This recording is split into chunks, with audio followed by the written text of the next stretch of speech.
Assalamualaikum warahmatullahi wabarakatuh. Kita awali pertemuan kita dengan membaca basmalah. Bismillahirrahmanirrahim. Alhamdulillah kita sampai pada materi yang terakhir, yaitu tentang kepemimpinan kepala madrasah yang efektif dan berkualitas. Jadi bagaimana kepemimpinan seorang kepala madrasah itu yang bermutu, seorang kepala madrasah. Yang pertama, dia punya self awareness, sadar akan kemampuan dirinya, apa kekurangannya, sehingga dia selama menjadi pemimpin, bahkan selama hidupnya di dunia pendidikan, dia menjadi pembelajar. Dia punya jiwa pembelajar. Kalau dia memang secara akademis pendidikannya masih setara S1, maka dia akan meneruskan S2. Kalau dia sudah S2, dia akan S3.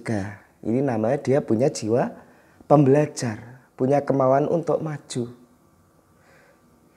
Kalau dia tentang komunikasi kurang, kepemimpinan dalam kepemimpinan kurang, maka dia akan belajar untuk berkomunikasi dengan orang lain. Kemudian seorang kepala madrasah juga punya visioner, visi. Jadi dia punya wawasan ke depan.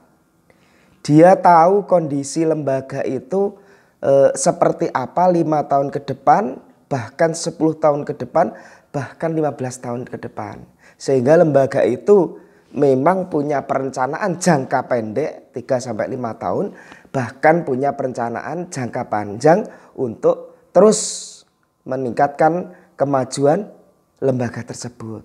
Yang tentunya visioner ini tidak hanya sekedar hayalan, tidak sekedar halusinasi, tapi dia tahu kekuatan lembaga itu apa, kelemahannya apa.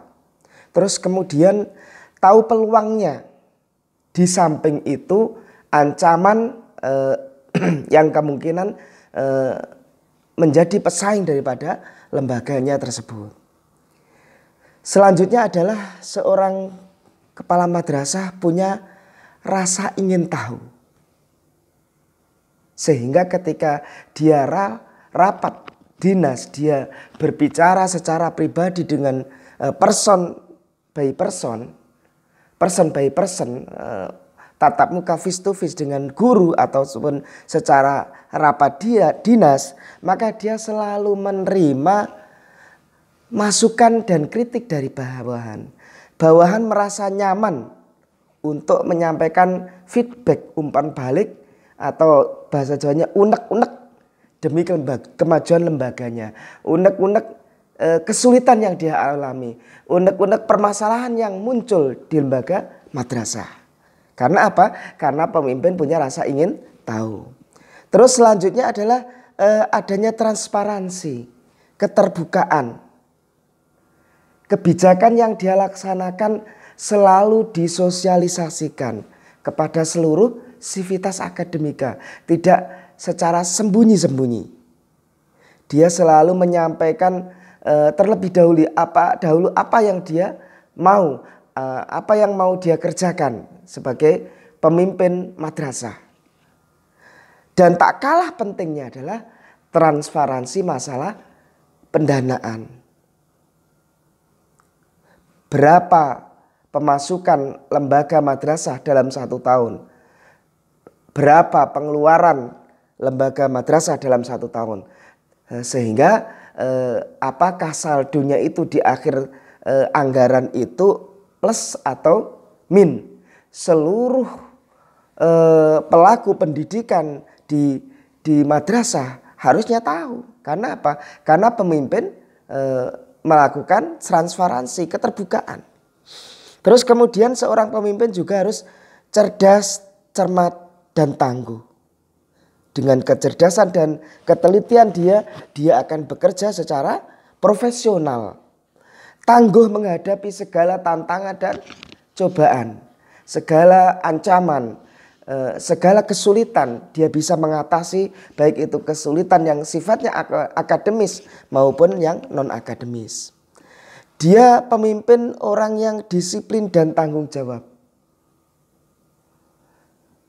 Kepala madrasah adalah sebagai uswatun hasanah, sebagai qudwatun hasanah, sebagai contoh yang baik daripada bawahannya. Ketika dia memerintahkan anak buahnya untuk disiplin, maka dia terlebih dahulu harus mencontohkan menjadi seorang pemimpin yang disiplin. Ketika memerintahkan bawahannya punya tanggung jawab terhadap kegiatan yang dia laksanakan, maka dia harus memberi contoh seorang pemimpin harus punya tanggung jawab, punya integritas. Terus yang terakhir adalah seorang kepala madrasah harus komunikatif. Dia harus komunikasi dengan semua bawahannya, sehingga jangan sampai dalam roda kepemimpinan itu ada miscommunication, ada salah komunikasi yang itu biasanya terjadi karena kurang sosialisasi, kurang pendekatan person by person. Nah ini dengan adanya komunikatif antara atas dan bawahan menghindari sekali daripada miscommunication. Dia mengutamakan kerja tim. Pemimpin yang baik adalah teamwork, adalah pekerja secara tim, bukan single factor. Single factor itu adalah pejuang tunggal. Apa yang menjadi kegiatan madrasah itu dia berperan satu-satunya. Ini bukanlah pemimpin yang baik, tapi dia menggerakkan bawahnya menjadi teamwork yang solid dan saling kerjasama, saling bahu membahu. Pemimpin harus kreatif dan inovatif. Karena yang namanya madrasah itu menghadapi persaingan baik sesama madrasah sendiri maupun sekolah umum, dia harus kreatif dan inovatif sehingga dipercaya oleh masyarakat, dipercaya oleh wali siswa untuk mendidik putra-putrinya memasuki madrasah. Nah, dengan berbagai kemampuan yang harus dimiliki oleh kepala madrasah, diantaranya punya kesadaran diri, seorang yang visioner, rasa ingin tahu yang besar, transparansi, cerdas, cermat, tangguh, disiplin, tanggung jawab dan komunikatif, kerja tim, kreatif dan inovatif. Diharapkan madrasah itu berjalan secara efektif dan berkualitas sehingga yang goal akhirnya adalah menghasilkan outcome, menghasilkan output siswa-siswi yang qualified, yang berkualitas, yang sangat dibutuhkan oleh masyarakat baik itu dunia kerja maupun dunia industri.